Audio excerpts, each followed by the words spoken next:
Go to overcomecompulsivehoarding.co.uk/online therapy to get 20% off your first month of cognitive behavioural therapy, with weekly sessions online with a therapist, in addition to worksheets, a journal, meditation and yoga videos, and unlimited messaging. There's strong evidence that CBT can help people who hoard, and accessing therapy online can be affordable and accessible. Find out more and get your discount at overcomecompulsivehoarding.co.uk/online therapy. Want flexibility? Take yoga. Want flexibility with your health insurance? Check out United Healthcare Insurance Plans. Underwritten by Golden Rule Insurance Company, they offer flexible, budget-friendly medical, dental, and vision coverage that may be right for you. More at uh1.com. Since 2013, Bombas has donated over 100 million socks, underwear, and T-shirts to those facing homelessness. If we counted those on air, this ad would last over 1,157 days. But if we counted the time it takes to make a donation possible, it would take just a few clicks. Because every time you make a purchase, Bombas donates an item to someone who needs it. Go to bombas.com/ACAST and use code ACAST for 20% off your first purchase. That's bombas.com/ACAST, code ACAST. Think of all the sleep hacks you've ever heard. You could spend years trying them all, or you could instantly transform your sleep with Boll & Branch. They make the softest, most breathable bedding you'll ever feel. And it's all 20% off. That's their best sale of the entire season. Millions of sleepers love their buttery soft sheets, airy blankets, cloud-like duvets, and so much more.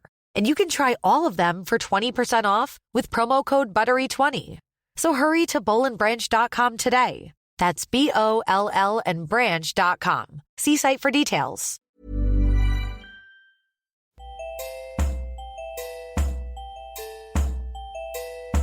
Welcome to the Overcome Compulsive Hoarding with That Hoarder podcast. I am drowning in stuff and trying to find a way out. Listen as I explore the issues and delve deep as somebody profoundly affected by hoarding disorder.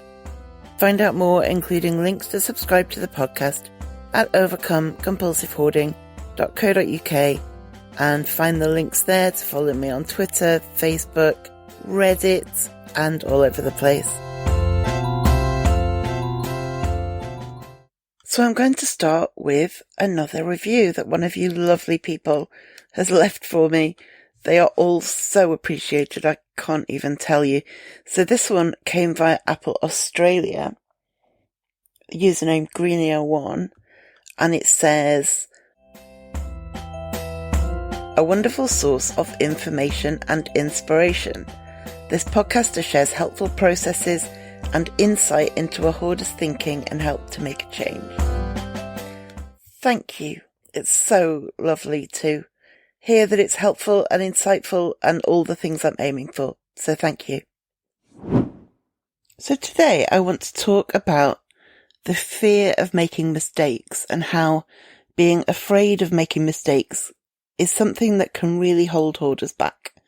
It can get to the point where you're so scared that you're going to do it wrong that you just do nothing at all. You're frozen and you can't take action. Now, the fear of making mistakes can come from various places. Perhaps you've been punished for making mistakes in the past.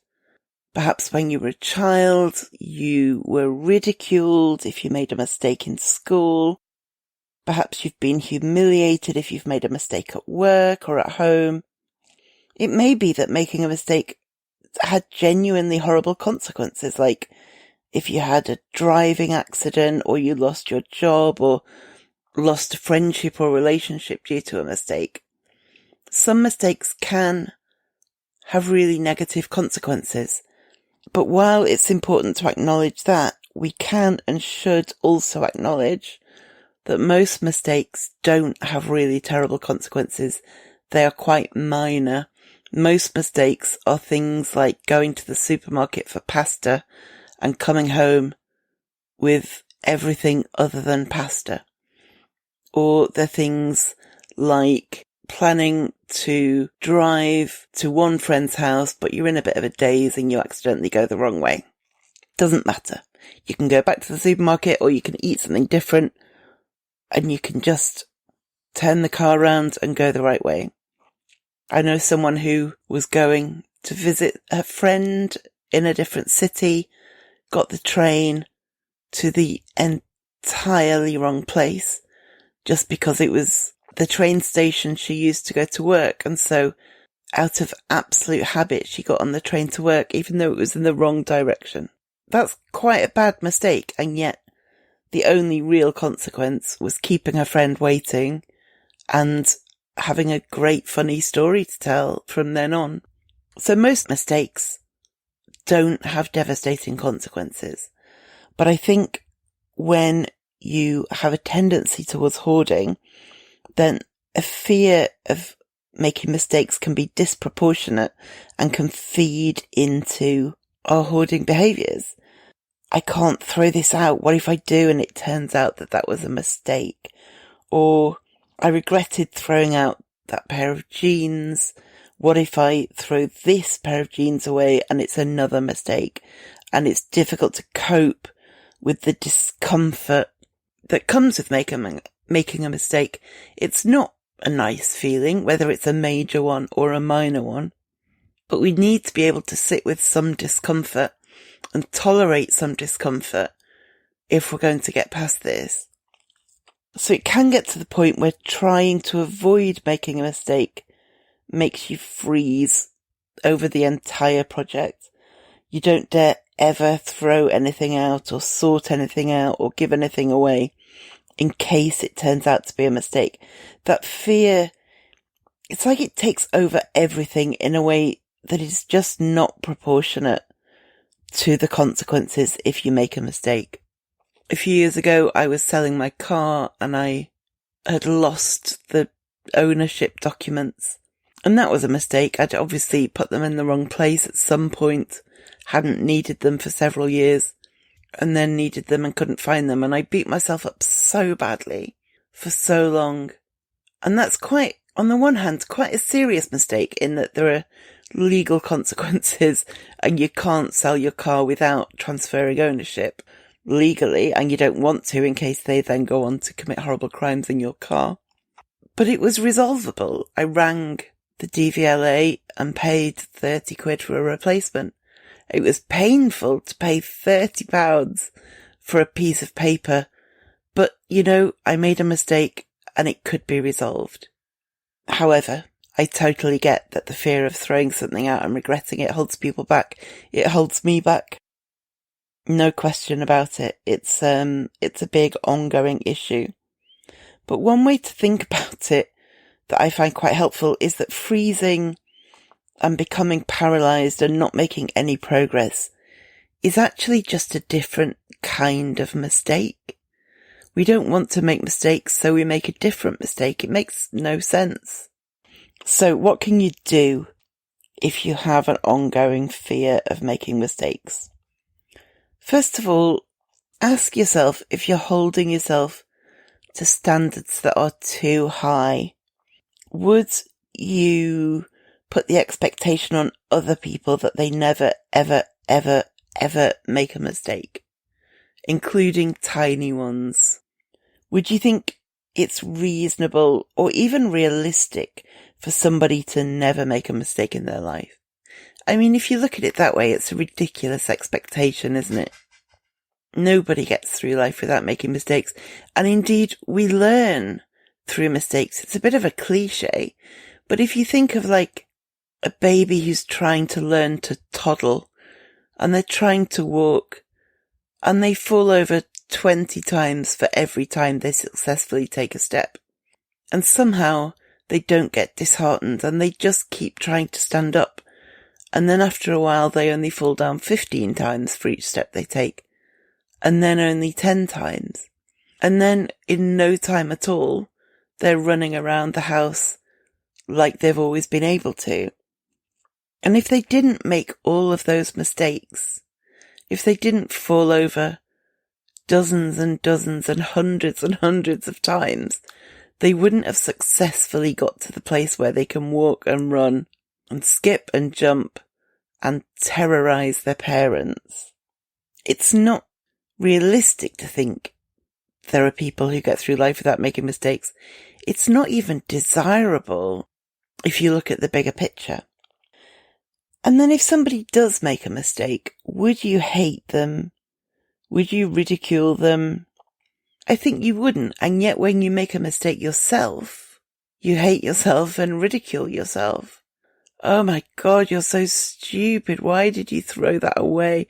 Why did you put the car ownership documents in the wrong place? Why did you do this? Why did you give away that shirt? Why? You're such a nightmare. You're so useless. All of that is common interior dialogue in myself, and no doubt in at least some of you listening.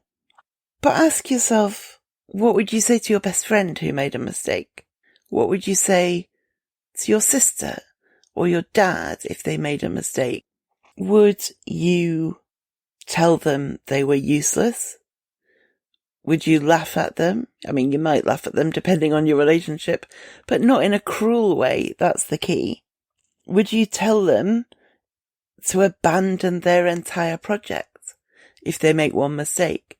If, say, they're doing a work project and they sent an email to the wrong person, would you say to them, oh, well, you'd better resign from work and never go back? You absolutely wouldn't. And yet, if you make a mistake when decluttering or de-hoarding, I bet you've at least thought, oh, I should stop even trying. This is clearly I'm out of my depth, or clearly I'm prone to errors and I just shouldn't embark on this. You wouldn't tell anyone else that. You would just say, okay, well, you can learn from that and try to avoid doing it again. And it's not a big deal. And the long-term consequences are minor, so don't worry. If you think about it, even if someone you love made a massive mistake that had awful consequences, you would still love them, you would still reassure them, you would still tell them they're a good person who made a mistake. But you don't even give yourself that credit if you make a tiny mistake that nobody else would even notice. So have a think about where you've got double standards in that respect. Think about where you give yourself a harder time than you'd give others. And try and just lighten up on yourself. Here's a cool fact. A crocodile can't stick out its tongue. Another cool fact, you can get short-term health insurance for a month or just under a year in some states.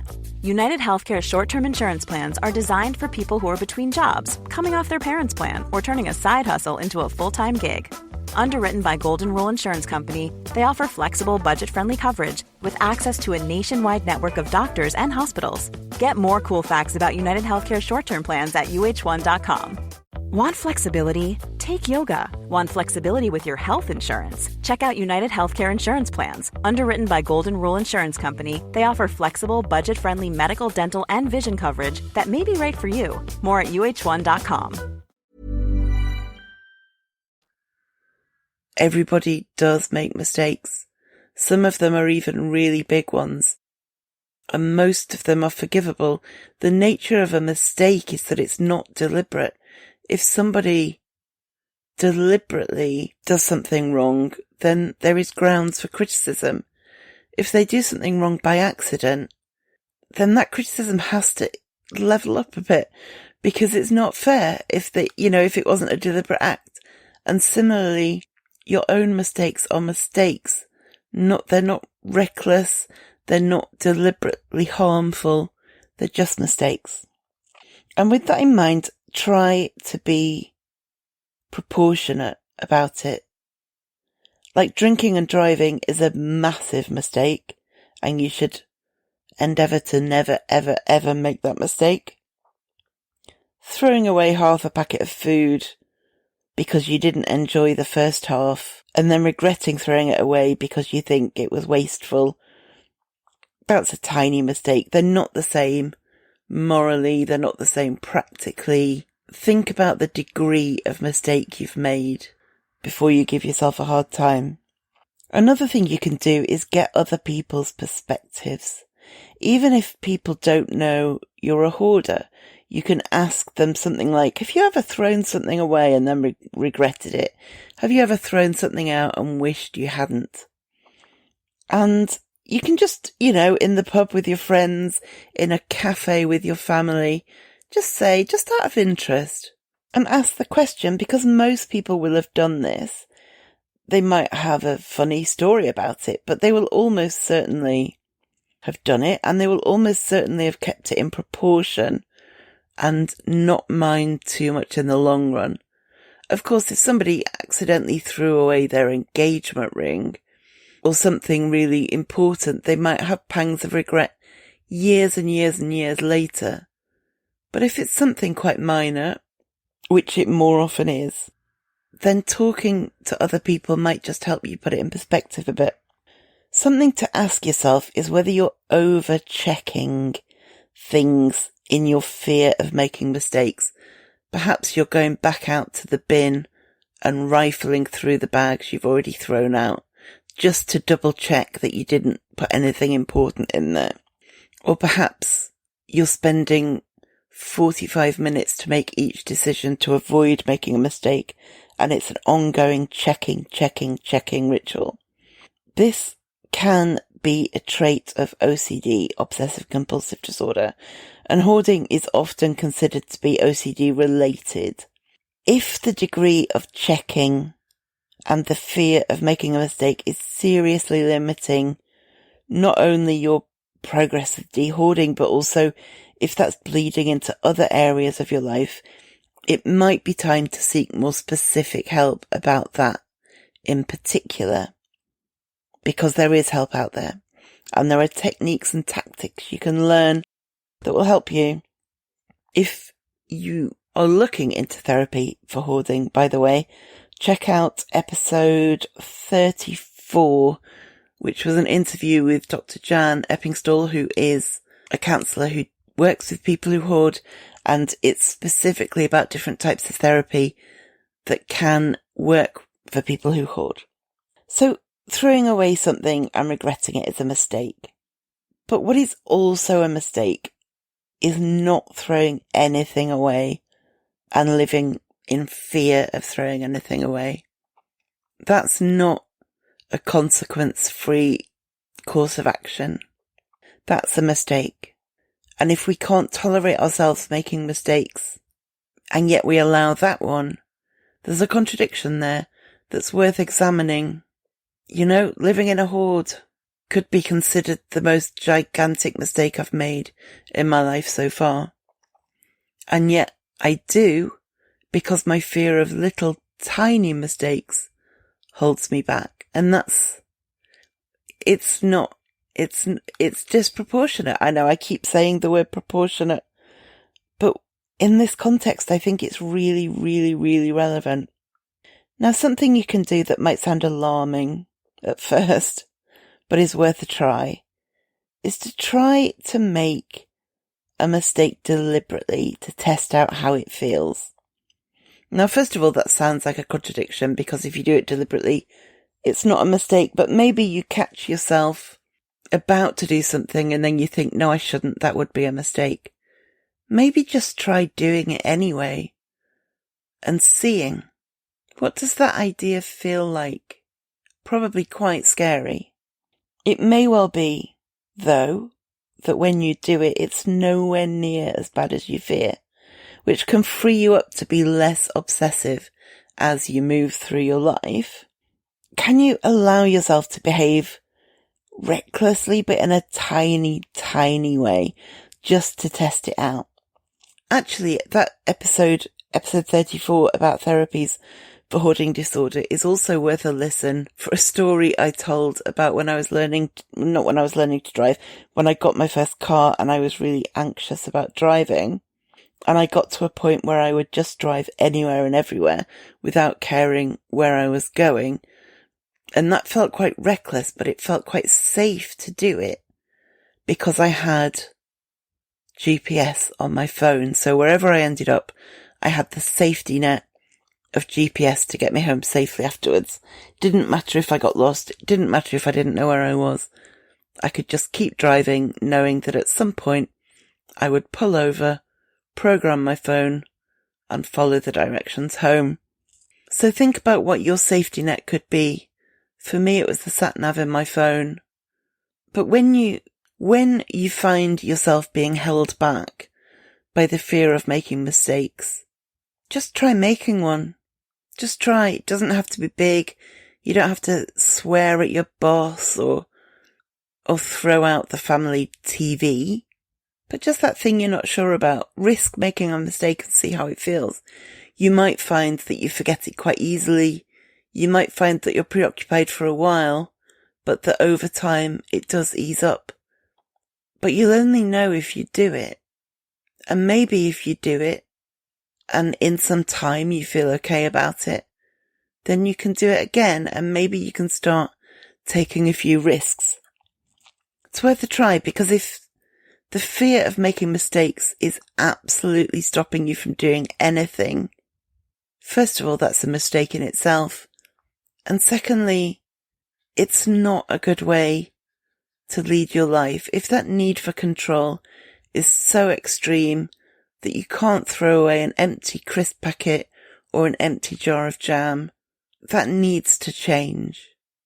Because even if you think it's just a sense of control over your belongings, it invariably expands into other parts of your life. In just 1 second, I'll give you my top tip of the week. In the meantime, please do subscribe to the podcast, review it, 5 stars would be amazing, and share it with your friends or anyone who might be interested or who might benefit from it. It all really helps. To find more ways to support the website, the podcast, and my overall de-hoarding project, go to overcomecompulsivehoarding.co.uk/support. Now, back to your top tip. So my top tip this week is, if you are struggling to get rid of a negative behaviour in your life, such as excessive online shopping, rather than just trying to stop it, which might leave you feeling like there's a void in your life, consider instead what you might replace it with.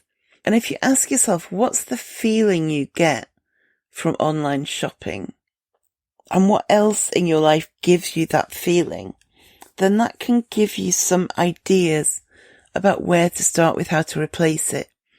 Maybe when you shop online, you feel relaxed and you feel contented, but you also know that going for a therapeutic massage makes you feel relaxed and contented. Then instead of going onto Amazon, go onto the website of your favourite massage therapist and book an appointment. The key is not to just take something away, because you'll feel, rightly or wrongly, like you're being limited, you're being controlled, you're being oppressed. But identify what you get from it and see where else in your life you can get that thing. Okay, thank you for listening, and I will speak to you next time. Thank you for listening to the Overcome Compulsive Hoarding podcast. You can find more online at overcomecompulsivehoarding.co.uk. You can find me on Twitter at @thathoarder and on Facebook at Overcome Compulsive Hoarding with That Hoarder. To find out more about how you can support this podcast and the overall project, go to overcomecompulsivehoarding.co.uk/support, and do subscribe to this podcast so you make sure you don't miss any future episodes.